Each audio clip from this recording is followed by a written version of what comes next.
Itu kita jangan putus asa. Terus belajar terus ya Bu ya. Sambil belajar sambil ikhtiar. Baik. Nah itu Abu Hurairah. Qala Rasulullah sallallahu alaihi wasallam. Qala itu bersabda. Siapa yang bersabda? Rasulullah sallallahu alaihi wasallam. Isi sabdanya itu adalah min husni islamil mar'i tarkuhu ma la ya'nihi. Min itu dari atau sebagian atau tanda-tanda atau termasuk husni kebaikan, Islam ya Islam, al-mar'i seseorang. Termasuk tanda baiknya Islam seseorang itu adalah tarkuhu ma la ya'nihi, meninggalkan sesuatu yang tidak berfaedah untuknya. Nah, ya. Jadi yang dikenal baik menurut hadis ini, ya, orang yang baik itu adalah orang yang apa Bu? Meninggalkan sesuatu yang tidak bermanfaat, namanya orang baik. Alhamdulillah kita ini termasuk dalam hadis ini loh Bu. Iya, termasuk orang yang baik menurut Islam. Ya, kenapa? Karena kita berada di tempat yang mulia, yang bersih, suci, apalagi dalam majelis taklim, ya, yang dianggap oleh Nabi sebagai raudhatun min riyadil jannah, sebagai taman daripada taman-taman surga. Tempat majelis taklim Bu dianggap oleh Nabi bagaikan apa? Taman-taman surga. Bahkan dalam hadis yang lain dikatakan man salaka tariqan yaltamisu fihi ilman sahhalallahu lahu tariqan ilal jannah. Siapa yang melangkahkan kakinya ya ke satu majelis taklim ya, maka Allah akan memudahkan jalannya orang itu menuju surga. Jadi kita termasuk insyaallah ya hal ini dalam kategori hadis ke-12 ini, yaitu orang-orang yang baik. Ya, sekarang pertanyaannya adalah kapan sih seseorang itu dikatakan baik? Kita kan lagi baik nih ya. Definisinya apa? Apa sih definisi seseorang itu dikatakan baik? Nah, paling tidak ada 3 ya. Yang pertama adalah orang yang menjalankan kewajiban-kewajiban Allah dan sesama manusia, itu dikatakan orang baik. Apa contoh kewajiban terhadap Allah ya? Ya sholat, puasa, zakat, pokoknya yang wajib-wajib itu orang bagus menurut pandangan Islam. Lah kalau orang nggak pernah sembahyang, maka Islam memandang orang ini adalah orang yang apa? Takabur, orang sombong, orang tidak tahu diri, nah gitu loh Bu. Ya, maka supaya kita ini dikatakan orang yang baik menurut hadis tadi, maka laksanakan perintah apa? Kewajiban-kewajiban Allah ya dari Allah Subhanahu wa taala itu. Ya. Contoh yang paling sering kita lakukan adalah sholat. Tolong ibu-ibu jangan sampai ditinggalkan ya biar sholat ini dalam kondisi bagaimanapun dan kapanpun dimanapun. Dalam perjalanan ya sudah waktunya sholat, ya sholat di bis, di MTR, bisa di bis, pernah sholat di bis di Hongkong. Gak usah malu-malu ya Bu ya. Misalnya waktunya sudah mepet atau apa, lakukan di situ. Saya juga sering sholat di bis.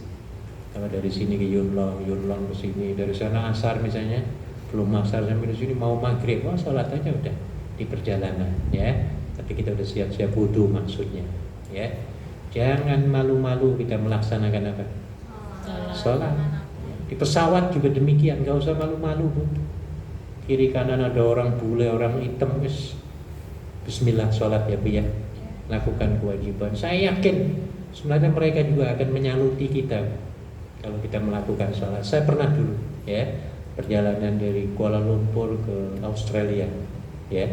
Kiri kanan saya sini orang Sri Lanka, sini orang bule ya. Dua-duanya tuh misionaris semua. sama kayak saya profesinya ya. Saya minta izin ya, minta maaf saya mau sembuh. Oh very good ya, please silahkan sembahyang saya ya, diapit oleh 2 orang. Kalau itu saya ucapkan thank you. Nah jadi seperti itu, nggak perlu malu-malu di lapangan ya, wis nggak usah malu-malu, gelar aja tikar, nggak ada tikar ya wis sholat di atas rumput ya Bu ya. Nggak usah malu-malu, orang tahu ujian gini-gini aja nggak malu ya Bu ya. Masa kita sedekap gini ngadep ke bumi kita malu? Mata kita kan nggak jelalatan ya Bu ya. Iya, fokus kemana mata kita? Ke tanah, ke tempat sujudan itu loh. Nggak usah malu-malu, konsentrasi kepada Allah. Orang lain akan menyaluti sebenarnya loh kalau menurut saya. Ini orang ini hebat ini, agamanya kuat ini, orang hebat ini, hidup di kota metropolitan kok ingat Tuhan gitu loh. Nah kayak gitu ya Bu ya. Biasanya kalau udah sampai di sini kan yang diingat apa? Dolar ya Bu ya. Loh ini kok ingat Tuhan ya? Iya. Nah gitu loh Bu. Jadi laksanakan apa tadi? Kewajiban ya dari Allah. Termasuk kewajiban dari manusia seperti kita ini sebagai pekerja, tunaikan kontrak tugas kita itu. Ya, kewajiban kita itu dalam kontraknya apa? Harus dilakukan. Itu kewajiban loh. Iya, membersihkan rumah ya bersih terus 24 jam gitu loh. Jangan bersihnya ketika ada majikan saja. Majikan layang 1 bulan rumahnya apa? Kayak kapal apa? Pecah. Nah ini jangan. Disuruh nyapu 3 kali sehari nyapu nih. Ini Bu ya. Pernah kayak gitu Bu? Jangan ya Bu ya. Yang pernah ya sudah berlalu ya Bu ya. Nah maka kewajiban pekerjaan juga wajib ditunaikan. Ini namanya orang baik. Itu kata hadis tadi ya. Kedua, hindari larangan-larangan. Ini orang baik. Orang yang menghindari larangan, orang yang baik. Ya, baik itu larangan agama maupun larangan pemerintah setempat. Nah, ini ya, ini namanya orang baik. Termasuk larangan yang dilarang oleh bos kita dalam kontrak. Ya, contohnya larangannya. Kita ini panjenengan ini tidak dibenarkan untuk bertransaksi keuangan di luar rumah, nggak boleh. Nyari sumbangan di lapangan itu nggak boleh sebenarnya. Nggak boleh sebenarnya. Apalagi dagangan ya Bu ya. Nah, ditangkap itu. Nah, penjara. Dari penjara suruh denda lagi bayar. Nah, makanya ikuti, taati peraturan apa? Pemerintah ya. Dan jauhi larangannya. Itu loh, sama kan sampai ditulis-tulis di Victoria itu ya. Jangan dagangan, jangan apalagi ngumpul berapa orang kalau dulu 4 orang ya. Ngumpul juga kena ya, itu akibatnya. Ini bukan orang baik yang kena. Orang yang baik nggak mau ngumpul lebih dari 4 orang. Nah, kalau sekarang udah bebas ya, hampir bebas, bukan bebas belas ya, hampir bebas. Jadi larangannya juga harus dijauhi, perintahnya harus ditaati. Ini perintah Allah dalam surah An-Nisa. Coba tolong dicek Bu. Surah An-Nisa ayat 59. Ada yang An-Nisa 59. Ya Bu Ketua coba. An-Nisa itu surat yang keempat, ayatnya 59.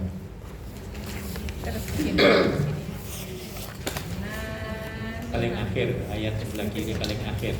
Bawah. Ini kan surah wahai orang yang beriman, taatilah Allah dan taatilah Rasul Muhammad dan pemegang kekuasaan di antara kamu. Nah ini ada 3 yang perlu kita patuhi. Tadi surat apa? An-Nisa ayat berapa? Kata Allah, hei orang-orang yang ada di Masjid Wancai ini, gitu loh. Orang beriman ya Bu ya. Taati, patuhi Allah, Rasulnya, dan pemerintah setempatmu itu loh. Peraturan-peraturan masjid, peraturan-peraturan jalan raya ya Bu ya, peraturan Victory kalau di Victory, peraturan kerja, patuhi semua kalau Anda ingin menjadi orang baik. Ya, ingat-ingat surat apa tadi? An-Nisa ayat 59. Anda menjalankan perintah tadi ayat 59 tadi, maka Anda menjadi orang yang baik dan diselamatkan oleh Allah, ya. Selamat dari penjara di Hong Kong, ya Bu ya. Di akhirat dari penjara neraka. Ya. Oke. Kemudian kapan lagi kita itu dianggap sebagai orang yang baik menurut hadis tadi? Ya, yaitu dengan menjalankan sunnah-sunnah Nabi. Jadi orang baik. Apa di antara sunnah Nabi itu, Bu? Ketemu teman, muluk salam. Ya Bu ya. Kalau orang Muslim, assalamualaikum. Kalau orang Cina ya cosan. Kalau orang Belanda ya good morning. Kalau orang Filipin megadang maga. Nah, kayak gitu. Kalau orang Jawa sugeng nenjing gitu loh. Kita harus memulai, jangan nunggu diuluk salami, jangan. Sunnahnya kita memulai dengan siapa saja. Nah, ini sunnah Nabi. Kita akan menjadi orang baik dan terhormat nantinya. Apalagi sunnah Nabi mengutamakan orang lain. Nah, ini Bu, masuk lift jangan nyerobot. Nah, kayak orang sini tuh ya, mereka bagus sekali mengutamakan orang lain. Kebanyakan ya. Iya, silakan monggo ya playa gitu. Dianya nunggu orang lain dulu biar masuk. Kalau padat, oh ya sudah, please silakan. Saya habis ini naik. Nah, itu namanya mengutamakan orang lain. Jangan malah apa? Nyerobot, buru-buru. Nah, jangan. Ini menyalahi sunnah Rasulullah sallallahu alaihi wasallam. Itu Bu, jadi supaya dikatakan orang baik. Standarnya apa sih baik itu? Yang disebut baik itu ukurannya apa? Ukurannya adalah hukum Islam, syariat. Nah, ya. Yang dikatakan baik itu ukurannya adalah syariat atau hukum Islam. Saya tanya ya Bia. Melacur itu baik apa enggak? Kata siapa? Kata pelacur? Ya baik. Baiknya apa? Lo ya kan bahagiakan orang. Dapat duit ya Bu ya. Duitnya untuk keluarga. Baik apa enggak duit untuk keluarga itu? Baik. Oh ya baik. Menurut siapa? Menurut dia. Ya dia. Nah gitu loh. Jadi ukurannya kalau zaman sekarang tuh SOP, Standard of Procedure. Nah ya, standar prosedurnya itu apa gitu loh. Ya itu hukum Islam itu. Ya. Ngerti ya Bu ya? Jadi standarnya adalah syariat atau hukum Islam, ya. Jadi kalau baik menurut hukum Islam, ya itu baik. Nah, ngerokok itu baik apa enggak sih? Tidak. Ya enggak, menurut kita, menurut dokter ya Bu ya. Menurut dia perokok. Baik. Oh ya baik. Menurut penjual rokok, oh baik banget. Baik banget. Menurut pabrik rokok, waduh hebat itu, jempol itu. Kamu ini wis the best. Kalau bisa satu hari itu 5 gepok ya. Gepok itu apa? Bungkus. Ya. Tapi dalam ilmu kesehatan, dalam Islam, no way. Kalau merusak diri harus dijauhi. Nah, itu hukum Islamnya ya. Al-Quran mengatakan, wala tulqu biaidikum ila tahluka. Jangan kamu lemparkan dirimu dalam kehancuran. Merokok itu menghancurkan apa enggak? Ya, menghancurkan duit dan menghancurkan kesehatannya Bu ya. Maka Islam melarang. Tapi ya ada yang banyak udah apa-apa yang penting kan makruh, belum haram. Padahal kalau menurut saya menghancurkan. Ya, membakar duit dan membakar apa? Paru-paru, jantung ya Bu ya. Iya. Kalau sifatnya merusak harus ditentang. Nah, ditentang ya. Ngerti Bu? Insyaallah. Oke, jadi hadisnya cukup pendek tapi cukup padat. Min husni islamil mar'i